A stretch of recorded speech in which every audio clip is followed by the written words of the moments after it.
അപ്പോൾ ഇന്നത്തെ നമ്മുടെ cinema High Tension. Director Alexandre Aja സംവിധാനം ചെയ്ത് 2003 പുറത്തിറക്കിയ അടിപൊളി ഹൊറർ മിസ്റ്ററി മൂവിയാണ് ഹൈ ടെൻഷൻ.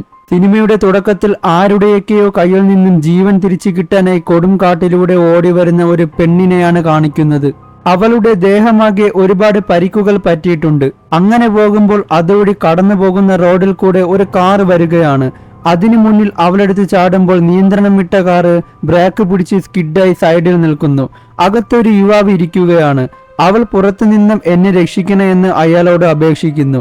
പിന്നീട് കാണിക്കുന്നത് ഇപ്പോൾ നടന്ന ഇത്രയും സീന് കാറിന്റെ പിൻസീറ്റിൽ ഉറങ്ങിക്കൊണ്ട് സ്വപ്നം കണ്ട് ഞെട്ടി എഴുന്നേൽക്കുന്ന നമ്മുടെ നായികയെയാണ്. ഇവളുടെ പേരാണ് മേരി. കാർ ഓടിച്ചു കൊണ്ടിരിക്കുന്ന പെണ്ണിന്റെ പേരാണ് അലക്സ്. എന്നെ ആരോ ആക്രമിക്കാൻ വന്നത് ഞാൻ സ്വപ്നം കണ്ടെന്ന് മേരി അലക്സിനോട് പറയുകയാണ്.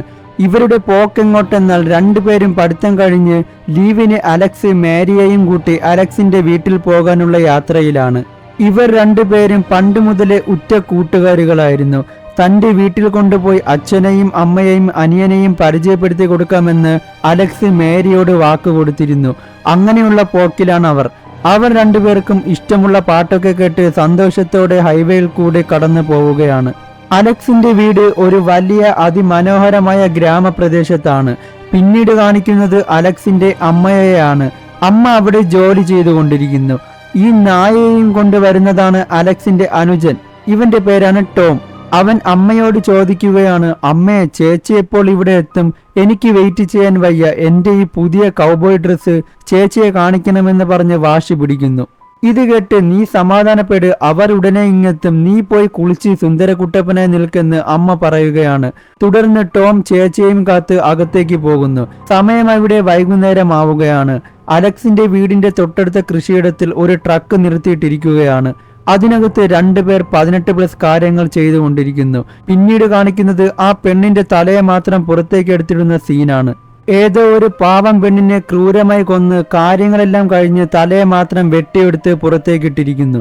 തുടർന്ന് ആ ട്രക്ക് അവിടെ നിന്നും തിരിച്ചു പോവുകയാണ്. അങ്ങനെ സമയം രാത്രിയാകുന്നു. മേരി ഇപ്പോൾ കാർ ഓടിക്കുകയാണ്. അവർ ഗ്രാമപ്രദേശത്ത് കൂടെ വണ്ടി ഓടിച്ചു വരുമ്പോൾ വയലിന്റെ സൈഡിൽ ഞാൻ ഒരാളെ കണ്ടെന്ന് അലക്സ് പറയുന്നു. അങ്ങനെ വണ്ടി നിർത്തുമ്പോൾ അവൾ പുറത്തേക്കിറങ്ങി അങ്ങോട്ടേക്ക് പോകുന്നു. തുടർന്ന് അവളെ നോക്കി മേരിയും പുറത്തേക്കിറങ്ങി പോവുകയാണ്. മേരി വയലിനകത്ത് കൂടെ അലക്സെ അലക്സെ എന്ന് വിളിച്ചുകൊണ്ട് ദൂരേക്ക് പോകുന്നു. പക്ഷേ അലക്സിന്റെ മറുപടിയൊന്നും അവിടെ ഉണ്ടായിരുന്നില്ല. കുറച്ചും കൂടി മുമ്പിലോട്ട് പോകുമ്പോൾ കാർ ഓൺ ചെയ്ത സൗണ്ട് പിന്നിൽ നിന്നും കേൾക്കുകയാണ്. അങ്ങനെ അവൾ പേടിച്ച് തിരിഞ്ഞ് കാറിലോട്ട് ഓടുന്നു. അവൾ പോകുമ്പോഴേക്കും ആരോ ഒരാൾ വണ്ടിയെടുത്ത് ഫ്രണ്ടിലോട്ട് നീങ്ങുന്നു. അത് വേറെ ആരുമല്ലായിരുന്നു, അത് അലക്സ് തന്നെയായിരുന്നു.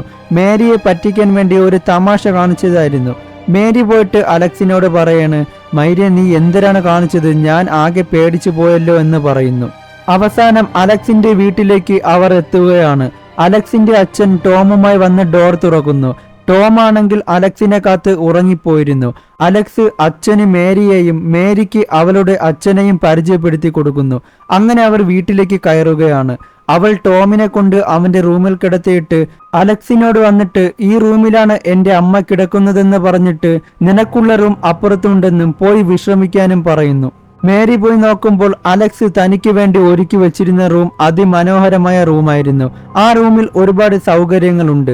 ശേഷം ക്ഷീണം കൊണ്ടവർ ചായ കുടിക്കുകയാണ്. അതിനിടയ്ക്ക് അലക്സ് പറയുകയാണ്, ഞാൻ ഒരാളെ സ്നേഹിക്കുന്നുവെന്നും എന്നാൽ അവനിക്ക് വേറെ ഒരാളുമായി അടുപ്പമുണ്ടെന്നും പറയുന്നു. ഇത് കേട്ട് നന്നായെന്ന് പറഞ്ഞ് മേരി അവിടുന്ന് പോകുന്നു. അപ്പോൾ വീണ്ടും അലക്സ് ചോദിക്കുന്നു, നിന്റെ കാര്യം എന്താ? നീ ആരെയും വീഴ്ത്താൻ നോക്കുന്നില്ലേ എന്ന്. എനിക്കതിനോട് താല്പര്യമില്ല, ഞാൻ അതിനുള്ള മൂഡിലില്ല എന്ന് പറഞ്ഞിട്ട് ഞാൻ പുറത്തു പോയി സിഗരറ്റ് വലിച്ച് പതുക്കെ വരാമെന്ന് പറഞ്ഞ് പുറത്തു പോവുകയാണ്. ഒരുപാട് വൈകല്യമെന്നും പെട്ടെന്ന് വന്ന് കിടന്നുറങ്ങാനും അലക്സ് അവളോട് പറയുന്നു. മേരി സിഗരറ്റും വലിച്ച് പുറത്തെ ഊഞ്ഞാലിൽ വന്നിരിക്കുമ്പോൾ അലക്സ് ബാത്റൂമിൽ നിന്നും കുളിക്കുകയാണ്. അവളുടെ കുളിസീൻ കണ്ട് മേരി അങ്ങനെ സുഖിച്ചിരിക്കുകയാണ്. ശേഷം മേരി അകത്തേക്ക് വന്ന് അവൾ റൂമിനകത്ത് കയറി ഹെഡ്സെറ്റും വെച്ച് പാട്ട് കേട്ട് കട്ടിലിൽ കിടക്കുന്നു. അവളാകെ എന്തൊക്കെയോ ആലോചിച്ച് വിഷമത്തിലാണ് കിടക്കുന്നത്. എന്നിട്ട് പതുക്കെ അവൾ 18+ കാര്യം ചെയ്യാൻ തുടങ്ങുന്നു. ഈ സമയത്ത് പുറത്ത് അലക്സിന്റെ വീട്ടിലൂടെയുള്ള വഴിയിലൂടെ ഒരു വണ്ടി വരികയാണ്. എന്നാൽ ആ വണ്ടി നമ്മൾ തുടക്കത്തിൽ കണ്ട ഒരു പെണ്ണിന്റെ തലയെ അറുത്തെടുത്തിട്ട് ഓടിച്ചു പോയ ട്രക്കായിരുന്നു. ട്രക്ക് വന്ന് നിർത്തിയത് അലക്സിന്റെ വീടിന് മുന്നിലായിരുന്നു. പുറത്തെ സൗണ്ട് കേട്ട് നായ കുരയ്ക്കുന്നുമുണ്ട്. നായ കുരയ്ക്കുന്നത് ഇടയ്ക്ക് വെച്ച് മേരി ശ്രദ്ധിക്കാനിടയാകുന്നു. അവൾ ജനലിൽ നോക്കുമ്പോൾ പെട്ടെന്ന് താഴെ കോളിംഗ് ബെല്ല് അടിക്കുന്നു. അപ്പോഴേക്കും അലക്സിന്റെ അച്ഛനും സൗണ്ട് കേട്ട് ഉറക്കം എഴുന്നേൽക്കുന്നു. എന്നിട്ട് താഴെ പോയി ഡോർ തുറന്ന് നിങ്ങൾ ആരാണ്, നിങ്ങൾക്ക് എന്തരാണ് വേണ്ടതെന്ന് ചോദിക്കുമ്പോൾ മുമ്പിൽ നിന്ന ആള് കത്തി കൊണ്ട് അദ്ദേഹത്തെ കുത്തുന്നു. ഇത് മുകളിൽ നിന്നും ജനലിൽ കൂടെ മേരി കാണുന്നുണ്ടായിരുന്നു. അവൾ ഇത് കണ്ട് പേടിക്കുകയാണ്. അദ്ദേഹം ബ്ലഡിൽ കുളിച്ചു നിൽക്കുന്നു. പുറത്തെ ആള് അകത്തേക്ക് കയറുമ്പോൾ നായ കുറച്ചു കൊണ്ടുപോയെങ്കിലും അയാൾ നായയെയും കൊല്ലുകയാണ്. ഈ നിലവിളിയെല്ലാം മുകളിൽ നിന്ന് മേരി കേൾക്കുകയാണ്. അവൾക്ക് എന്ത് ചെയ്യണമെന്നറിയാതെ ആകെ പേടിച്ചു നിൽക്കുന്നു. ഇവിടെ സൈക്കോ അദ്ദേഹത്തിന്റെ തലയിൽ ചവിട്ടി സ്റ്റെപ്പിന്റെ ഇടയിലാക്കുന്നു. എന്നിട്ട് തൊട്ടടുത്ത് കണ്ട മേശ കൊണ്ടുവന്ന് തലയിൽ ഇടിപ്പിച്ചിട്ട് ഉടല് വേറെ തല വേറെയായി വേർതിരിക്കുന്നു. പൈപ്പിൽ വെള്ളം വരുന്നത് പോലെ ബ്ലഡ് ഒഴുകുകയാണ്. തന്റെ അച്ഛൻ മരിച്ചതും വീട്ടിൽ അതിക്രമിച്ചു കയറിയ ആളെക്കുറിച്ചും അറിയാതെ അലക്സ് ഇവിടെ സുഖ ഉറക്കം. എന്നാൽ ഇവിടെ ഈ സൗണ്ട് കേട്ട് എന്താണെന്നറിയാതെ അലക്സിന്റെ അമ്മ ഉറക്കം എഴുന്നേൽക്കുന്നു. ഒപ്പം ടോമും ഉറക്കം എഴുന്നേൽക്കുകയാണ്. നീ പോയി കിടന്നുറങ്ങാനും ഒരു പ്രശ്നവുമില്ല, ഞാൻ പോയി നോക്കിയിട്ട് വരാമെന്ന് അമ്മ ടോമിനോട് പറയുന്നു. എന്നിട്ട് അവർ താഴെ വരുമ്പോൾ സ്വന്തം ഭർത്താവ് ക്രൂരമായി മരിച്ചു കിടക്കുന്നത് കാണുന്നു. മുമ്പിലെ സൈക്കോയും നിൽക്കുകയാണ്. കത്തിയെടുത്ത് റെഡിയായി അവരെ വിരട്ടിക്കൊണ്ട് അവൻ പിന്നിലോട്ട് പോകുന്നു. തുടർന്ന് അവരുടെയും നിലവിളി കേൾക്കുകയാണ്. ഇവർക്കൊക്കെ എന്തോ വലിയ അപകടം പറ്റിയിട്ടുണ്ടെന്ന് മേരിക്ക് മനസ്സിലാകുന്നു. അവൾക്കാണെങ്കിൽ ഒന്നും ചെയ്യാൻ പറ്റാതെ പേടിച്ചിരിക്കുന്നു. അവിടെ വെച്ച് ഒരു ടെലിഫോൺ അവൾ കണ്ടെത്തുന്നു. അതിൽ പോലീസിനെ വിളിക്കാനായി കണക്ഷൻ കൊടുക്കാൻ വേണ്ടി പോകുമ്പോൾ കണക്ഷൻ ഇരിക്കുന്ന സ്ഥലത്ത് അലമാര വെച്ച് ബ്ലോക്കാക്കിയിരിക്കുന്നു. അതിനെ അവൾ മാറ്റുന്ന സമയത്ത് ആ സൈക്കോ അങ്ങോട്ടേക്ക് വരികയാണ്. അത് അവൾക്ക് മനസ്സിലായി. ഫോൺ എടുത്ത് ഒളിപ്പിച്ചു വെച്ചിട്ട് കട്ടിലൊക്കെ നല്ല വൃത്തിയാക്കി വെക്കുന്നു. ഒരാൾ ഇവിടെ താമസിച്ചിരുന്നു എന്ന ധാരണ അവിടെ മാറ്റുന്നു. വാഷ് ബേസിനൊക്കെ തുടച്ച് വൃത്തിയാക്കിയിട്ട് അങ്ങോട്ട് കയറി ഒളിക്കുന്നു. സൈക്കോ ആ റൂമിനകത്ത് കയറുകയാണ്. എന്നിട്ട് നോക്കുമ്പോൾ എല്ലാം നല്ല ക്ലിയറായി നീറ്റായി നിശബ്ദതയോടെ ഇരിക്കുന്നു. എല്ലാ സൈഡും ചെക്ക് ചെയ്ത് ലാസ്റ്റ് കുളിക്കുന്ന സ്ഥലത്ത് നോക്കുമ്പോൾ അവിടെ ഒന്നും ആരും തന്നെ ഉണ്ടായിരുന്നില്ല. അങ്ങനെ സൈക്കോ കട്ടിലിന്റെ അടുത്ത് വന്നിട്ട് ബെഡ് മാറ്റി നോക്കുമ്പോൾ അവിടെയും ആരുമില്ല. എന്നാൽ മേരി താഴെ കാല് മടക്കി വെച്ച് തലനാടിക്ക് സൈക്കോയുടെ കയ്യിൽ നിന്നും രക്ഷപ്പെടുന്നു. ഒന്ന് ശ്വാസം വിടാൻ പോലും അവൾക്ക് ധൈര്യമുണ്ടായിരുന്നില്ല. തുടർന്ന് സൈക്കോ പുറത്തേക്ക് പോവുകയാണ്. അന്നേരം അവൾ ആശ്വാസത്തോടെ കുറച്ചു നേരം ശ്വാസമെടുക്കുന്നു. എന്നിട്ട് സൈക്കോ അലക്സിന്റെ റൂമിൽ വന്ന് അവളെ ബ്ലൈഡ് കൊണ്ട് തലോടുന്നു. അപ്പോ അവൾ എഴുന്നേൽക്കുമ്പോൾ ശബ്ദം വെച്ചാൽ നിന്നെ കൊന്നുകളയുമെന്ന് പറയുന്നു. അലക്സിന്റെ നിലവിളി മേരി കേൾക്കുകയാണ്. പോലീസിനെ വിളിക്കാൻ വേണ്ടി അവൾ അലമാര മാറ്റി ടെലിഫോണിന്റെ പ്ലഗ് കണക്ട് ചെയ്യാൻ വേണ്ടി നോക്കുമ്പോൾ അത് TV കണക്ട് ചെയ്യേണ്ട പ്ലഗ് ആയിരുന്നു. അങ്ങനെ അവളാകെ മൂഞ്ചി തെറ്റിയിരിക്കുകയാണ്. തുടർന്ന് അവൾ പതുക്കെ പതുക്കെ താഴോട്ട് ഇറങ്ങി വരുന്നു. എന്നിട്ട് മറ്റൊരു റൂമിലേക്ക് കയറുമ്പോൾ അവിടെ ഒരു ടെലിഫോൺ ഇരിക്കുന്നത് കാണുന്നു. പെട്ടെന്ന് പുറത്തു നിന്നും ആരോ വരുന്ന ശബ്ദം കേട്ട് അവൾ പേടിച്ച് കബോർഡിന്റെ അകത്ത് കയറി ഒളിക്കുന്നു. എന്നാൽ അവിടേക്ക് വന്നത് അലക്സിന്റെ അമ്മയായിരുന്നു. അവർക്ക് ഒരുപാട് പരിക്ക് പറ്റിയിട്ടുണ്ട്. സൈക്കോ അവരെ ഒരുപാട് ഉപദ്രവിച്ചു. അവർ വന്ന് ടെലിഫോൺ എടുക്കുമ്പോൾ കബോർഡിനകത്ത് മേരി ഇരിക്കുന്നത് അവർ കാണുന്നു. മേരി നോക്കുമ്പോൾ സൈക്കോ പിന്നിൽ നിന്നും വന്ന് അവരുടെ കഴുത്തിനെ ഒറ്റ കീറല്. പിന്നെ നമ്മൾ കാണുന്നത് ഡാമിൽ വെള്ളം തുറന്നു വിടും പോലെ കഴുത്തിൽ നിന്നും ബ്ലഡ് ചാടി ഒഴുകുന്നതാണ്. ഇത് കണ്ട് മേരിയുടെ 2 കണ്ണും പുറത്ത് ചാടി നിൽക്കുന്നു. അവളാകെ പേടിച്ചിരിക്കുന്നു. സ്പ്രേ പെയിന്റ് മതിലിൽ അടിക്കും പോലെ ബ്ലഡ് വാതിലിൽ സ്പ്രെഡ് ആകുന്നു. ശേഷം സൈക്കോ അവിടെ നിന്നും പോകുമ്പോൾ മേരി പുറത്തിറങ്ങുകയാണ്. അവരുടെ അടുത്ത് അവൾ വരുമ്പോൾ അവർ മരിച്ചിട്ടുണ്ടായിരുന്നില്ല, കുറച്ച് ജീവനുണ്ട്. അവർ സംസാരിക്കാൻ ശ്രമിക്കുന്നു. അവർ പറഞ്ഞത് ഇങ്ങനെയാണ്, എന്തിന് എന്തിന് എന്തിന്. ഇത് കേട്ട് ആകെ വിഷമത്തോടെ മേരി കരയുന്നു. തുടർന്ന് അവർ മരിക്കുകയാണ്. അവൾ ഫോണിൽ ആരെയൊക്കെയോ ബന്ധപ്പെടാൻ ശ്രമിച്ചെങ്കിലും ഫോൺ അവിടെ വർക്കായില്ല. ഇവിടെ ടോം പേടിച്ച് പുറത്തേക്ക് ഇറങ്ങി ഓടുന്നു. പിന്നാലെ സൈക്കോയും പോവുകയാണ്. ഇത് അകത്തു നിന്നും മേരി കാണുന്നു. തുടർന്ന് അലക്സിന്റെ റൂമിൽ പോകുമ്പോൾ അവളെ സൈക്കോ കെട്ടിയിട്ടിരിക്കുകയാണ്. അവളെ രക്ഷപ്പെടുത്താൻ തുടങ്ങുമ്പോൾ പുറത്തു നിന്നും ടോം അമ്മയെ കിടന്ന് വിളിച്ച് കരയുന്നു. മേരി നോക്കുമ്പോൾ ടോം വയലിനകത്ത് കയറി ഓടുന്നു. തൊട്ടു പിന്നാലെ തോക്കുമായി സൈക്കോ അവനെ കൊല്ലാൻ പിന്തുടരുന്നു. പാവം ടോം പേടിച്ച് വിറച്ച് ഇടഞ്ഞ് ജീവന് വേണ്ടി പോകുമ്പോൾ പെട്ടെന്നൊരു വെടിവെച്ച് അവിടെ കേൾക്കുന്നു. ഇത് അകത്തു നിന്നും മേരിയും അലക്സും കേൾക്കുകയാണ്. ടോം മരിച്ചെന്ന് അവർക്ക് മനസ്സിലാകുന്നു. അലക്സ് മനസ്സ് പൊട്ടിക്കരയുന്നു. അവൾ അലക്സിനോട് ചോദിക്കുന്നു വേറെ ഫോൺ എവിടെയെങ്കിലും ഉണ്ടോ എന്ന്. അവൾ ഒന്നും പറയാതെ നിർത്താതെ കരഞ്ഞുകൊണ്ടിരിക്കുന്നു. ഞാൻ വിചാരിച്ചാൽ മാത്രം നമുക്ക് രക്ഷപ്പെടാൻ പറ്റില്ലെന്നും നീയും കൂടെ വിചാരിക്കണമെന്ന് പറഞ്ഞ് ഞാൻ ഫോൺ എടുത്ത് ആരെയെങ്കിലും വിളിക്കാമെന്ന് പറഞ്ഞിട്ട് മേരി താഴെ പോകുന്നു. എന്നാൽ ഈ സമയം ഇവിടെ സൈക്കോ അകത്തേക്ക് വന്ന് അവളെ എടുത്തുകൊണ്ട് പോവുകയാണ്. എന്നിട്ട് അവളെ ട്രക്കിനകത്ത് കയറ്റുന്നു. അപ്പോൾ വീട്ടിനകത്ത് കൂടി മേരി ഓടുന്ന സൗണ്ട് സൈക്കോ കേൾക്കുന്നു. സംശയം കൊണ്ട് അവൻ കത്തിയെടുത്ത് അകത്ത് ചെക്ക് ചെയ്യാൻ പോകുമ്പോൾ മേരി പുറത്തേക്കിറങ്ങി ഒളിച്ചു നിൽക്കുകയാണ്. തുടർന്നകത്ത് സൈക്കോ അലക്സും അവളുടെ അച്ഛനും അമ്മയും കുടുംബമെല്ലാം ഇരിക്കുന്ന ഫോട്ടോ ആൽബം എടുക്കുന്നു. എന്നിട്ട് അലക്സിന്റെ ഫോട്ടോ മാത്രം കീറിയെടുക്കുന്നു. ഈ നേരം കൊണ്ട് അലക്സിന്റെ കെട്ടുകൾ അടിക്കാൻ മേരി ശ്രമിക്കുന്നു. അപ്പോഴേക്കും സൈക്കോ പുറത്തേക്കിറങ്ങി വരികയാണ്. ഇത് കണ്ട് മേരി സൈക്കോയെ കൊല്ലാൻ വേണ്ടി കത്തിയുമായി പൊക്കി പിടിച്ച് റെഡിയായി നിൽക്കുന്നു. പക്ഷേ സൈക്കോ ഇവിടേക്ക് വന്ന് അകത്ത് നോക്കാതെ പുറത്തു നിന്നും ഡോർ അടച്ചു പൂട്ടുന്നു. അങ്ങനെ മേരിയും കൂടെ അകത്തായി പോവുകയാണ്. ശേഷം ട്രക്ക് എടുത്ത് എങ്ങോട്ടോ കൊണ്ടുപോകുന്നു. വയലിനകത്ത് വെടികൊണ്ട് മരിച്ചു കിടക്കുന്ന നമ്മുടെ പാവം ടോമിനെ കാണിക്കുകയാണ്. ഈ ഒരു അവസ്ഥ വല്ലാത്ത കഷ്ടം തന്നെയാണ്. ട്രക്കിനകത്ത് വെച്ച് മേരി ഡോറിന്റെ ലോക്ക് പൊട്ടിക്കാൻ ശ്രമിക്കുകയാണ്. അവസാനം കുറെ പരിശ്രമത്തിന് ശേഷം ലോക്ക് പൊട്ടുന്നു. ഇതവൾ അലക്സിനോട് പറയുകയാണ്. സൈക്കോ ട്രക്കുമായി പോയത് നേരെ പമ്പിലോട്ടാണ്. എന്നിട്ട് അവിടുന്ന് പെട്രോൾ അടിച്ചുകൊണ്ടിരിക്കുമ്പോൾ പമ്പിനോട് ചേർന്നിരിക്കുന്ന കടയ്ക്കകത്ത് ഒരു സ്റ്റാഫ് ഇരിക്കുന്നത് മേരി വിൻഡോയിൽ കൂടെ കാണുന്നു. ഇതാണ് പറ്റിയ അവസരം, ഞാൻ പുറത്തു പോയി അയാളോട് വിവരങ്ങളെല്ലാം പറയാമെന്ന് അലക്സിനോട് പറഞ്ഞ് സ്വയം രക്ഷയ്ക്ക് ഒരു കത്തി കൊടുത്തിട്ട് മേരി പുറത്തേക്ക് ഇറങ്ങുന്നു. ഇപ്പുറത്തെ സൈഡിൽ നിന്നും സൈക്കോ പെട്രോൾ അടിച്ചുകൊണ്ടിരിക്കുമ്പോൾ അപ്പുറത്തെ സൈഡിൽ കൂടി സൈക്കോയുടെ കണ്ണിൽപ്പെടാതെ അവൾ കഷ്ടിച്ച് കടയ്ക്കകത്ത് പോവുകയാണ്. ഇവിടെ സൈക്കോ പെട്രോൾ അടിച്ച് കഴിയുകയാണ്. ഒരു വിധത്തിൽ അയാളുടെ കണ്ണിൽപ്പെടാതെ മേരി അകത്തേക്ക് കയറി ഡോർ അടയ്ക്കുന്നു. ഇത് കണ്ട് അവിടുത്തെ സ്റ്റാഫ് എന്തെങ്കിലും പ്രശ്നമുണ്ടോ എന്ന് അവളോട് ചോദിക്കുന്നു. പെട്ടെന്ന് പോലീസിനെ വിളിക്കണം, പെട്ടെന്ന് വേണമെന്ന് പറഞ്ഞിട്ട് അവളോട് മറ്റൊരു സ്ഥലത്ത് ഒളിച്ചിരിക്കുന്നു. അപ്പോഴേക്കും കടയ്ക്കകത്ത് സൈക്കോ വരികയാണ്. എന്നിട്ട് അവിടുത്തെ സ്റ്റാഫിനോട് എന്തരാണ് സുഖങ്ങളൊക്കെ തന്നെ എന്ന് ചോദിക്കുന്നു. സൈക്കോ ഈ കടയ്ക്കകത്ത് സ്ഥിരമായി വന്നു കയറി സാധനങ്ങൾ വാങ്ങുന്ന ആളായിരുന്നു. ഇന്നെന്താ നീ മാത്രമേ ഈ കടയിലുള്ളോ എന്ന് ചോദിക്കുമ്പോൾ അതെന്നും ഇന്ന് വലിയ തിരക്കില്ലാത്തതിനാൽ ഇപ്പോൾ ഞാൻ മാത്രമേ ഈ കടയ്ക്കകത്തുള്ളൂവെന്നും സ്റ്റാഫ് പറയുന്നു. സൈക്കോ നടന്നു വരുമ്പോൾ അയാളുടെ കണ്ണിൽപ്പെടാതിരിക്കാൻ അവൾ വീണ്ടും മാറി മാറി ഒളിക്കുകയാണ്. തുടർന്ന് അവിടെ ഉണ്ടായിരുന്ന ഒരു കണ്ണാടി എടുത്ത് വെച്ചിട്ട് എങ്ങനെയുണ്ട്, കൊള്ളാമോ എന്നൊക്കെ ചോദിക്കുന്ന സമയത്ത് അയാളുടെ കയ്യിൽ ബ്ലഡ് പുരണ്ടിരിക്കുന്നത് സ്റ്റാഫ് ശ്രദ്ധിക്കുന്നു. ഇതൊക്കെ കണ്ട് സ്റ്റാഫ് കൂടുതൽ പേടിക്കുകയാണ്. പേടി കൊണ്ട് സ്വയം ജീവൻ രക്ഷയ്ക്കായി താഴെ വെച്ചിരുന്ന തോക്ക് അവൻ എടുക്കാൻ തുടങ്ങുമ്പോൾ സൈക്കോ പറയുകയാണ്, എനിക്ക് കുടിക്കാൻ വെള്ളം വേണം, ഞാൻ സ്ഥിരമായി ഇവിടെ നിന്നും വാങ്ങുന്ന മദ്യം എനിക്ക് എടുത്തു തരാൻ പറയുന്നു. ആ ഒരു സംസാരത്തിനിടയിൽ തോക്കെടുക്കാൻ അവനെ കൊണ്ട് കഴിഞ്ഞില്ല.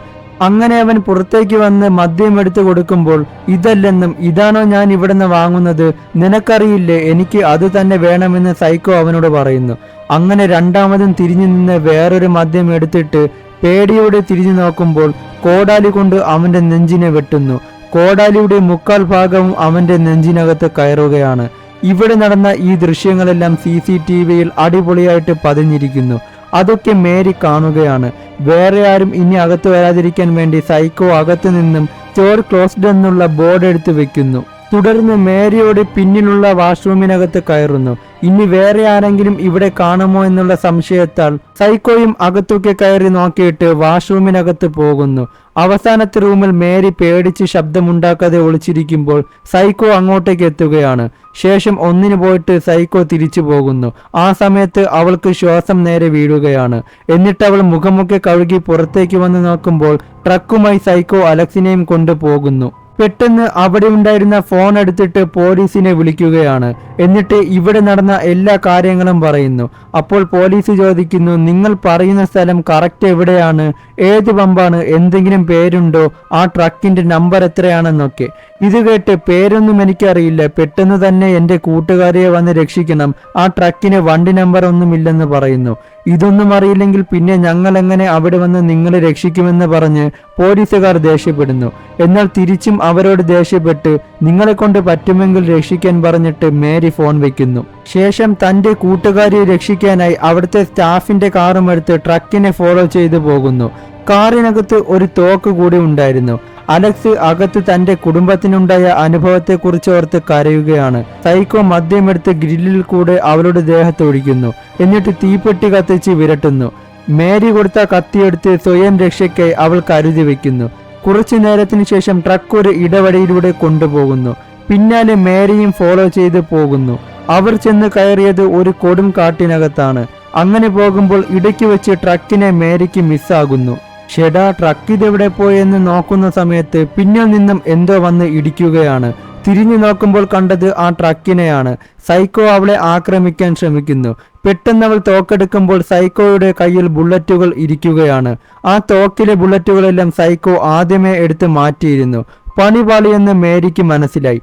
തുടർന്ന് അടുത്ത ഒരിടിയിൽ മേരിയും കാറും ഉൾപ്പെടെ മറിയുകയാണ്. അവൾ കാറിൽ നിന്നും പുറത്തേക്ക് ഇറങ്ങുന്നു. അവൾക്കാകെ പരിക്ക് പറ്റിയിട്ടുണ്ട്. അങ്ങനെ അവൾ നടന്നു പോകുമ്പോൾ മുമ്പിലായി ടെന്റ് പോലെ കുറെ കൂടാരം കെട്ടിയിട്ടിരിക്കുന്നു. അവിടെ നിന്ന് ഒരു തുണിയെടുത്ത് മുറിവിൽ കെട്ടുമ്പോൾ പിന്നിൽ കൂടെ സൈക്കോ ടോർച്ച് മടിച്ച് അവളെ കൊല്ലാൻ വേണ്ടി വരികയാണ്.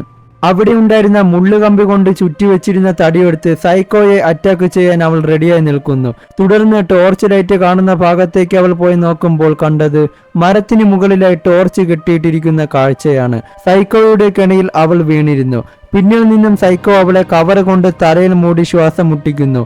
തുടർന്ന് മരിക്കുന്നതിന് മുമ്പ് പിടിവിടുന്നു. അവൾ വന്ന് താഴേക്ക് വീഴുമ്പോൾ സൈക്കോ അടുത്ത് വന്നിട്ട് പറയുകയാണ്, നിനക്കെന്താ അലക്സിനോട് ഇത്ര കെയറിങ്, അവളെ നിനക്കിനി കാണാൻ കഴിയില്ലെന്ന് പറയുന്നു. അപ്പോഴേക്കും കയ്യിൽ കിട്ടിയ കല്ല് കൊണ്ട് അവന്റെ തലയിൽ ഒറ്റയടി. തല പൊട്ടി ബ്ലഡോടെ ബ്ലഡ്. എന്നിട്ട് മറ്റേ മുള്ളുകമ്പി തടി കൊണ്ട് മാറി മാറി അടിക്കുകയാണ്. സൈക്കോ താഴെ വീണിട്ടും തുടർന്നും അടിച്ചടിച്ച് ഒരു പരുവമാക്കുന്നു. തുടർന്ന് മരിച്ചോ ഇല്ലയോ എന്ന് അറിയാൻ വേണ്ടി കവർ മാറ്റി നോക്കുമ്പോൾ അവളുടെ കഴുത്തിൽ പിടിച്ച് ആക്രമിക്കുകയാണ്. എന്നാൽ കവറിനെ മുറുക്കി ശ്വാസം മുട്ടിച്ച് സൈക്കോയെ മുഴുവനുമായി കൊല്ലുന്നു. ശേഷം അവിടെ കിടന്ന് ഉറക്കെ നിലവിളിക്കുന്നു. ഈ സമയത്ത് അവിടെ പെട്രോൾ പമ്പിന്റെ അടുത്തുള്ള കടയിൽ മേരിയുടെ ഇൻഫർമേഷൻ അനുസരിച്ച് പോലീസുകാർ എത്തുകയാണ്. അവിടെ മരിച്ചു കിടക്കുന്ന സ്റ്റാഫിനെ അവർ കാണുന്നു. ഹെഡ്ക്വാർട്ടേഴ്സിനെ വിവരമറിയിക്കാൻ പറഞ്ഞിട്ട് തുടർന്നും അവർ അവിടെ ചെക്ക് ചെയ്യുന്നു. അങ്ങനെ അവർ CCTV ഫൂട്ടേജ് ചെക്ക് ചെയ്യുന്നതിനിടയിൽ ആ പോലീസുകാരൻ ഞെട്ടലോടെ അതിലെ വീഡിയോസ് നോക്കി നിൽക്കുന്നു. പോലീസുകാരൻ ഞെട്ടലോടെ നോക്കിയതെന്തെന്നറിഞ്ഞാൽ ഒപ്പം നിങ്ങളും ഞെട്ടും. കാരണം ഈ സ്റ്റാഫിനെ കൊന്നത് സൈക്കോ ആയിരുന്നില്ല, പകരം അത് ചെയ്തത് മേരി ആയിരുന്നു. CCTVയിൽ എല്ലാം വളരെ വ്യക്തമായിരുന്നു. അവൾ കോടാലി കൊണ്ട് കൊല്ലുന്നതും ശേഷം ക്യാമറയിൽ നോക്കുന്നതും. എന്നാൽ ഈ സമയത്ത് ഇവിടെ മേരി അലക്സിനോട് വന്നിട്ട് എല്ലാം കഴിഞ്ഞു, ഇനി നമുക്ക് പേടിക്കണ്ട, നമുക്കിവിടുന്ന് രക്ഷപ്പെടാമെന്ന് പറഞ്ഞിട്ട് അവളുടെ കെട്ടുകൾ അടിക്കുന്നു. കെട്ടടിച്ചതും അലക്സ് മേരിയോട് എന്റെ ദേഹത്ത് തൊടലും, ദൂരെ പോ, എനിക്ക് നിന്നെ പേടിയാവുന്നു എന്ന് പറയുന്നു. ഇത് കേട്ട് അലക്സ്, ഇത് ഞാനാണ്, ഞാൻ അയാളെ കൊന്നു, ഇനി നമുക്ക് പേടിക്കണ്ട എന്ന് പറയുമ്പോൾ അവൾ മേരിയെ കത്തി കാണിച്ച് വിരട്ടി പുറത്തേക്ക് കൊണ്ടുപോകുന്നു. നിനക്കെന്ത് പറ്റി, ഇത് ഞാൻ മേരിയാണെന്ന് പറയുമ്പോൾ നീ ഒരു ഭ്രാന്തിയാണ്, നീ എന്റെ ഫാമിലിയെ കൊന്നുവെന്നും എന്തിനാണ് ഇത് ചെയ്തതെന്നും ചോദിക്കുന്നു. അപ്പോൾ മേരി കഴിഞ്ഞ കുറെ സമയത്തെ കാര്യങ്ങൾ ഓർക്കുകയാണ്. സത്യത്തിൽ ഇവിടെ ഒരു സൈക്കോ ഇല്ല, നമ്മൾ തുടക്കത്തിൽ കണ്ട സൈക്കോ എന്ന ഒരാൾ ഇവിടെ ഇല്ല. ഇത് ചെയ്തതെല്ലാം മേരിയാണ്. അലക്സിന്റെ അച്ഛനെയും അമ്മയെയും കൊച്ചനുജൻ ടോമിനെയും കൊന്നത് ഈ നിൽക്കുന്ന മേരിയാണ്. അലക്സ് കരഞ്ഞുകൊണ്ട് അവളെ വയറ്റിൽ കുത്തുന്നു. എന്നിട്ട് അവിടുന്ന് ഓടി രക്ഷപ്പെടുകയാണ്. അപ്പോഴേക്കും മേരി ട്രക്കിൽ നിന്ന് മരം മുറിക്കുന്ന മെഷീൻ കട്ടർ എടുക്കുകയാണ്. ഇവിടെ കാണിക്കുന്നത് ആ സൈക്കോയുടെ രൂപത്തെയാണ്, പക്ഷേ ഇത് മേരി തന്നെയാണ്. അത് ഓൺ ചെയ്ത് അലക്സിന്റെ പിന്നാലെ മേരി പോകുന്നു. അലക്സ് ഓടുന്ന വഴിക്ക് റോഡിൽ കൂടെ ഒരു കാറ് വരുന്നത് കാണുന്നു. അവൾ മുന്നിൽ ചാടുമ്പോൾ വണ്ടി ബ്രേക്ക് ചെയ്യുന്നു. തുടക്കത്തിൽ കാറിനകത്തിരുന്ന മേരി ഈ ഒരു സീൻ സ്വപ്നം കണ്ടിരുന്നു. അങ്ങനെ അലക്സ് അകത്ത് കയറിയിട്ട് വേഗം വണ്ടിയെടുത്ത് പോകാൻ പറയുന്നു. പ്രശ്നം എന്താണെന്ന് അയാൾ ചോദിക്കുമ്പോൾ അതൊക്കെ പിന്നെ പറയാം, ഇപ്പോൾ സമയമില്ല, പെട്ടെന്ന് വണ്ടിയെടുക്കാൻ പറഞ്ഞ് അവൾ കരയുന്നു. എന്നാൽ വണ്ടി ഓണാക്കാൻ ശ്രമിക്കുമ്പോൾ വണ്ടി അവിടെ സ്റ്റാർട്ടാകുന്നില്ല. അപ്പോഴേക്കും മേരി അങ്ങോട്ടേക്ക് എത്തി മുമ്പിൽ കൂടെ കയറി ഗ്ലാസിനെ കട്ട് ചെയ്ത് ഒപ്പം അയാളെയും കട്ട് ചെയ്യുകയാണ്. അയാളുടെ ബ്ലഡൊക്കെ അവിടെയും ഇവിടെയും തെറിച്ച് അലക്സിന്റെ മുഖത്തൊക്കെ ആകുന്നു. അവളാണെങ്കിൽ പേടിച്ചാകെ കരയുന്നു. അവസാനം അയാളെ മൃഗീയമായി മരിക്കുകയാണ്. തുടർന്ന് അലക്സിന്റെ മുമ്പിൽ മെഷീൻ കട്ടർ കാണിച്ച് വിരട്ടുന്നു. അവൾ സൈഡിലത്തെ ഗ്ലാസ് പൊട്ടിച്ച് പുറത്തേക്കിറങ്ങി ഇഴഞ്ഞു പോകുന്നു. കാലിലാണെങ്കിൽ വലിയ ഗ്ലാസ് കൊണ്ട് കീറിയിട്ടുമുണ്ട്. അങ്ങനെ മേരി അലക്സിന്റെ മുമ്പിൽ വന്നിട്ട് നിനക്കെന്നെ ഇഷ്ടമാണോ എന്ന് ചോദിക്കുന്നു. തുടർന്ന് നീ എന്താ എന്നെ ഇഷ്ടപ്പെടാത്തതെന്ന് പറഞ്ഞ് മെഷീൻ കാണിച്ച് വീണ്ടും വിരട്ടുന്നു.